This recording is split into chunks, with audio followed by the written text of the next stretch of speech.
Boa noite, meus amigos, muita paz. Hoje estamos aqui para comentar, conforme o programa da casa, o capítulo 23 do Evangelho segundo o Espiritismo, que Allan Kardec intitulou Estranha Moral. Antes de mais nada, procuremos ver o que se entende por moral. Moral é, podemos dizer, a regra da boa conduta e, portanto, a distinção entre o bem e o mal, basicamente.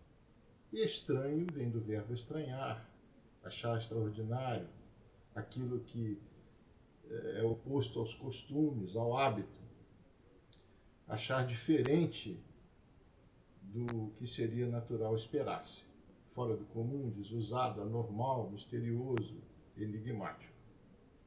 E nesse capítulo 23 do Evangelho segundo o Espiritismo, Allan Kardec destaca alguns trechos dos Evangelhos que basicamente abordam os seguintes temas, baseados em passagens da vida de Jesus. Primeiro, odiar os pais.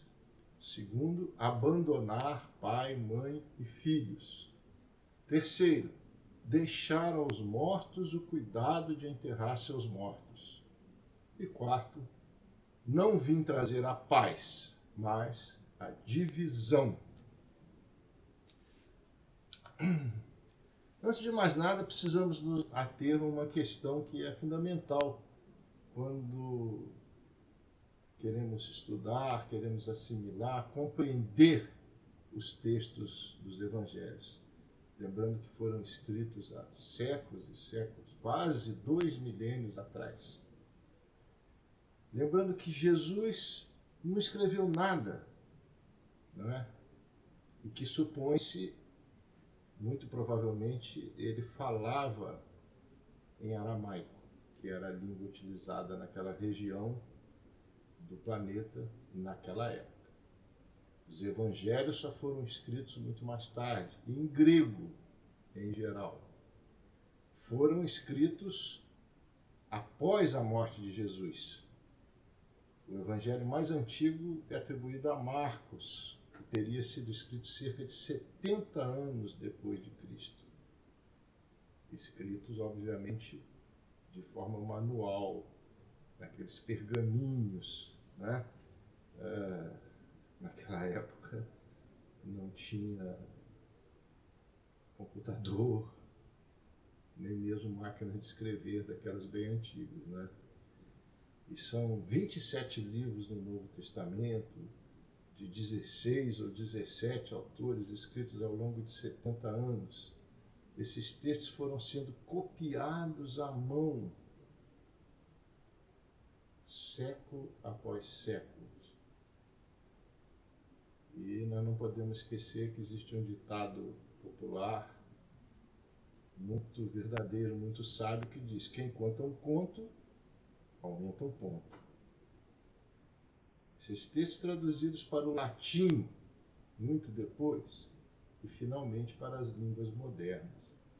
Lembrando que Lutero, há séculos atrás, lutou para poder publicar o primeiro texto da Bíblia em alemão.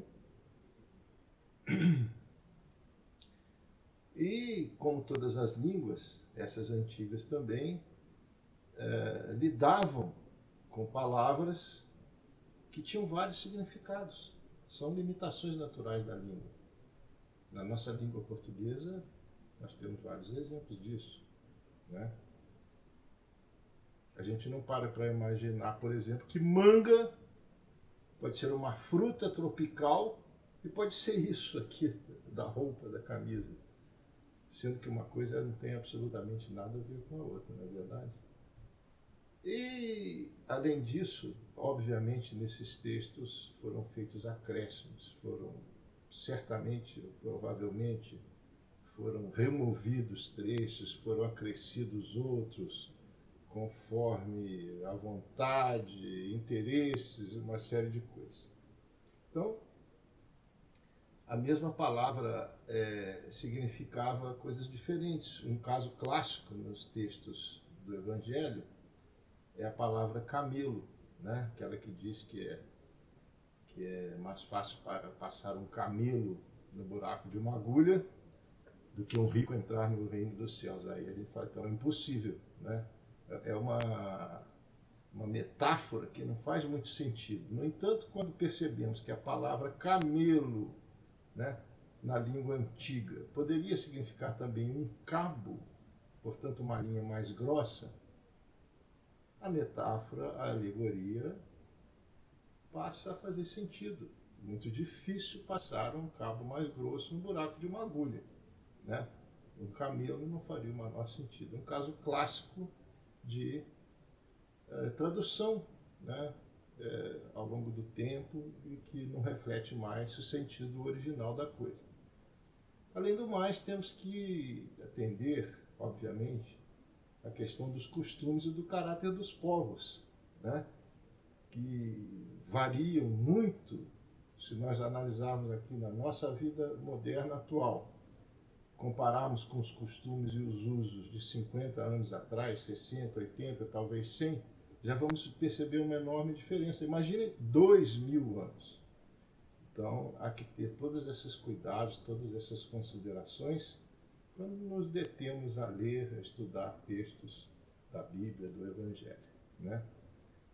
Por exemplo, a questão de odiar, né? Que está lá no texto, odiar pai e mãe. Jesus disse, você não odiar seu pai e sua mãe, você não estará apto a seguir, algo assim. Nós vamos ver que no odite, em latim, kai ou misei, em grego, isso está no próprio texto lá do Evangelho segundo o Espiritismo, no pé da página, no capítulo 23. Isso não quer dizer odiar, quer dizer, na realidade, amar menos. Então, o que o verbo grego misei exprime, ainda melhor expressa o verbo hebreu, esse verbo do qual Jesus provavelmente há de se ter servido. Esse verbo não significa apenas odiar, mas também amar menos, não amar igualmente, tanto quanto a um outro. O senhor Pesani, que fez essa nota no Evangelho segundo o Espiritismo, nos esclarece que no dialeto siríaco, do qual dizem Jesus usava com mais frequência, essa significação é ainda mais acentuada. Assim nós vamos ver que no livro da Gênesis, capítulo 29, versículos 30 e 31, está: e Jacó amou também mais a Raquel do que a Lia. E Jeová, vendo que Lia era odiada, obviamente que o sentido verdadeiro aqui não é odiada, é menos amada. Assim a gente deveria traduzir, né? Em muitas outras passagens da língua hebraica, e principalmente siríacas, o mesmo verbo é empregado no sentido de não amar tanto quanto a outro. Portanto, seria um contrassenso traduzido por odiar, como foi feito tantas vezes modernamente. Odiar, na língua atual, tem uma acepção bem determinada e muito diferente, né? Então é preciso considerar essas coisas. Obviamente, Jesus não tem sentido, não teria sentido que Jesus quisesse afirmar que deveríamos odiar pai e mãe, né? Entretanto, colocando o que seriam os verdadeiros valores. Essa questão de textos, de se ater a textos, lembrando daquela assertiva de que a letra é morta e o espírito vivifica, a letra mata e o espírito vivifica, né? Nos remete sempre à problemática da fé cega ou da fé guiada por interesses. Essa fé cega ou essa fé guiada por interesses, muitas vezes, nos levou a ter as religiões hierarquizadas, as religiões politicamente poderosas.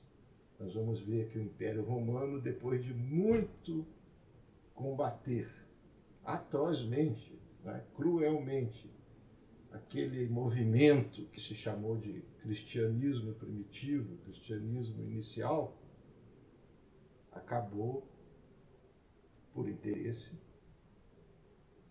político, a adotá-lo, a abraçá-lo, a assumi-lo, a absorvê-lo, né? E assim, já quase 300 anos depois de Jesus, Roma absorve o cristianismo, cria o papado, toda essa hierarquização que nós conhecemos e chegamos a esse ponto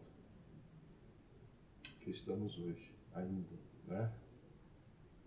E se formos lembrar de eventos históricos, de situações lamentáveis, de deslizes terríveis que a humanidade, que muitos povos cometeram ao longo dos tempos, em nome dessa fé cega, dessa fé guiada por interesses, nós vamos ver que a história está eivada dessas situações.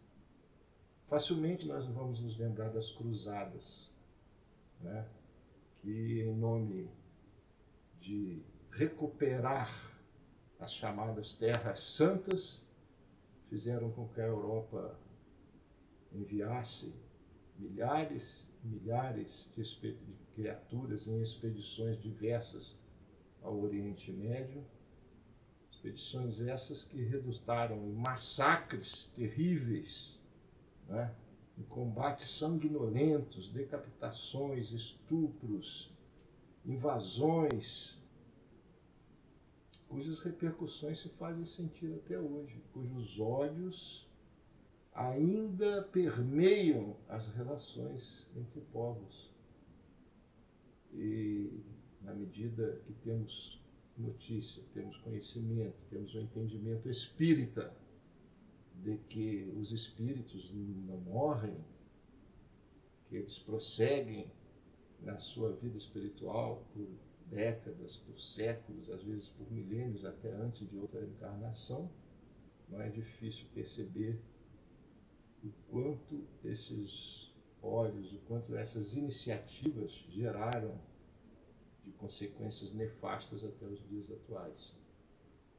Podemos nos lembrar da Inquisição, Idade Média,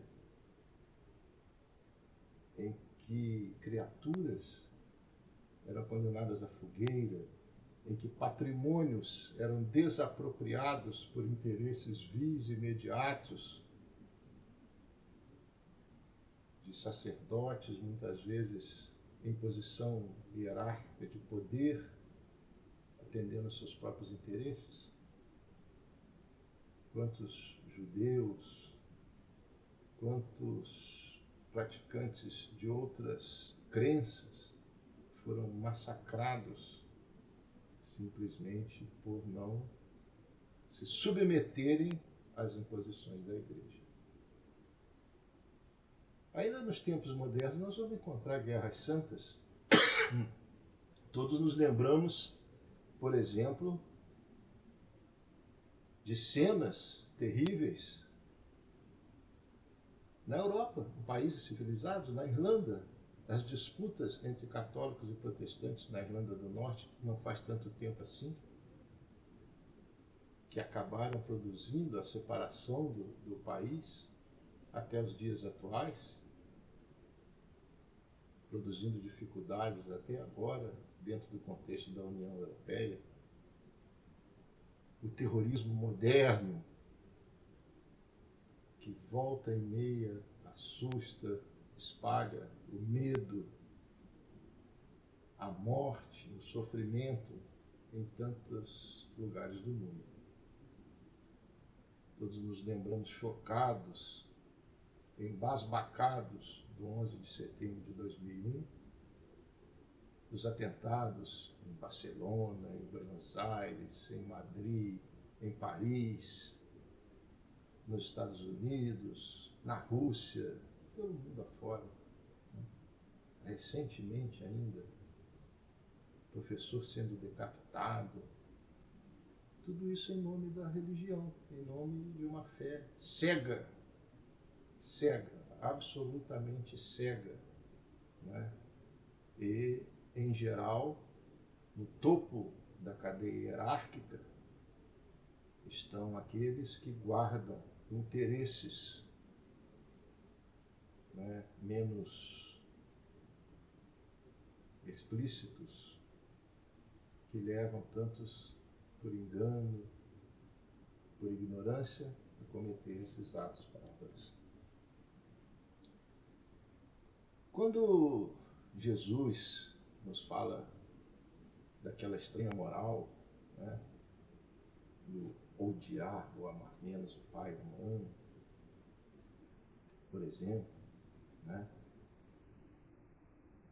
nós não podemos nos esquecer de que ele nos deixava uma mensagem muito clara que o Espiritismo vem melhor esclarecer e reforçar, que é a questão da individualidade do espírito. Cada um de nós é uma individualidade, é um universo em si mesmo. Não é? Por mais que estejamos agregados à família, a pai, mãe, irmãos, parentes, países, regiões, nós somos individualidades. E cada um de nós está no seu caminho de progresso espiritual. E isso precisa ser respeitado. Nós precisamos nos respeitar como indivíduos e os outros precisam também aprender a nos respeitar como indivíduos. O conceito de família espiritual, pois se reencarnamos durante tanto tempo, tantas vezes, ao longo de séculos e séculos, obviamente a nossa verdadeira família não é apenas essa dessa última encarnação momentânea. Nosso pai, nossa mãe, nossos irmãos eventuais, nossos parentes. Pode ser que esses sejam antigos laços de afeto, de relacionamento, desde tempos imemoriais. Mas pode ser que não. Pode ser que nesse momento os nossos laços mais profundos, aquelas criaturas, aqueles espíritos que constituem a nossa verdadeira família espiritual, entre aspas, né? Porque não podemos esquecer que pela lei do progresso, pela lei da evolução, nós caminhamos para um dia, num futuro muito distante, ainda inimaginável, constituir uma família universal. Entretanto, nesse momento pode ser essa situação, estarmos afastados, entre aspas, da nossa verdadeira família espiritual, que pode estar no plano espiritual, não reencarnada conosco aqui. Além do mais, Jesus, nessas metáforas que ele amplamente utilizava, mostrava-nos de maneira recorrente, indicava-nos que devíamos, que precisávamos nos ocupar, nos convencer de que os valores verdadeiros do espírito não são as coisas materiais. Não é? Então, quando ele dizia para o jovem, né, deixe aos mortos o cuidado de enterrar seus mortos, pegue na charrua e não olhe para trás, senão você não é digno de me seguir. Claro que ele queria nos mostrar que os verdadeiros valores não são os bens materiais. E esse é um erro em que nós constantemente incorremos. É muito difícil na vida. E no mundo moderno, então, nem se fala, mas desde sempre, né, nós nos apegamos aos bens materiais como se eles fossem o fim maior da existência. Mas lá no fundo, pela nossa consciência, pelas informações de tantos missionários ao longo do tempo, pela mensagem esclarecedora da doutrina espírita nos dias atuais, nós sabemos que não é. Né? Então, ainda hoje, nós nos surpreendemos quando deparamos com pessoas que são capazes de perceber claramente, de vivenciar esse ensinamento, não é verdade? Como naquela história que se conta que no século passado um turista americano teria ido à cidade do Cairo, no Egito, e ele queria visitar um famoso rabino que lá vivia, né? E foi todo empolgado, todo excitado, em busca desse contato, da luz que esse sábio poderia jogar, lançar para ele, né? E após receber todas as precisas indicações do local onde o rabino vivia, lá chegando, ficou surpreso ao constatar que o dito rabino morava num quarto muito simples, cheio de livros. As únicas peças de mobília eram uma mesa rústica e um banco tão rústico quanto a mesa. Aí o turista americano, muito surpreendido, acostumado a um padrão de vida material incomparavelmente diferente daquele que ele ali percebia, perguntou: mas onde estão seus móveis, rabino? E o rabino imediatamente retruca para ele: e os seus? Onde estão? O turista, surpreendido, disse: ah, os meus? Eu sou um turista, eu estou aqui de passagem. E aí o rabino simplesmente vira para ele e diz: eu também. Tão simples assim, né? A gente se esquece que a vida na Terra é somente uma passagem. Entre aspas, nós estamos aqui fazendo turismo. Não exatamente fazendo turismo, né? Cumprindo uma determinada missão. No entanto, em geral, nós vivemos aqui como se fôssemos ficar aqui eternamente, né? Esse é um grande erro que estamos sempre a cometer nos nossos dias de vida nessa existência terrena. Então, meus amigos, é importante que nós nos posicionemos, nos localizemos diante dessas verdades, né? Muito cuidado com a fé cega, muito cuidado com a imposição de verdades, né? Com posições definitivas, que nós vamos ver que o próprio Espiritismo, o próprio Allan Kardec nos recomendou muitas vezes não adotar jamais, né? Quando nós acreditamos que somos infalíveis, que o nosso juízo é perfeito, não é capaz de errar, eis aí um primeiro indício de absoluta falta de bom senso da nossa parte, né? Nós não podemos viver naquela, como muitas vezes, inadvertidamente, vivemos e agimos no convívio familiar, profissional, às vezes até entre amigos, ainda mais nesses dias de polarização, né, como se costuma dizer, absurda, aquele velho aforismo, né? Democracia é quando eu mando em você. Ditadura é quando você manda em mim. Aí não dá, né? Então essa noção de família espiritual é muito importante para que nós possamos suavizar os nossos caminhos, compreender melhor as circunstâncias em que a vida nos coloca nessa existência. Emmanuel, no livro Caminho, Verdade e Vida, psicografado por Chico Xavier, capítulo 154, tem uma página que ele chama de Renunciar, em que ele diz: acaso não encontras compreensão no lar? Os amigos e irmãos são indiferentes e rudes? Permanece ao lado deles, mesmo assim, esperando para mais tarde o júbilo de encontrar os que se afinam perfeitamente contigo. Somente desse modo renunciarás aos teus, fazendo-lhes todo o bem por dedicação ao Mestre. Somente com semelhante renúncia alcançarás a vida eterna. O espírito Valério, através da mediunidade de Valdo Vieira, na singela obra, mas muito sugestiva, intitulada Bem-aventurados os Simples, no capítulo 39, que ele chamou de Contra a Corrente, ele narra o seguinte: vai o homem descendo o rio caudaloso, nenhum esforço faz para seguir à frente. As águas levam-no no influxo impetuoso, poupando das pedras e dos escoros.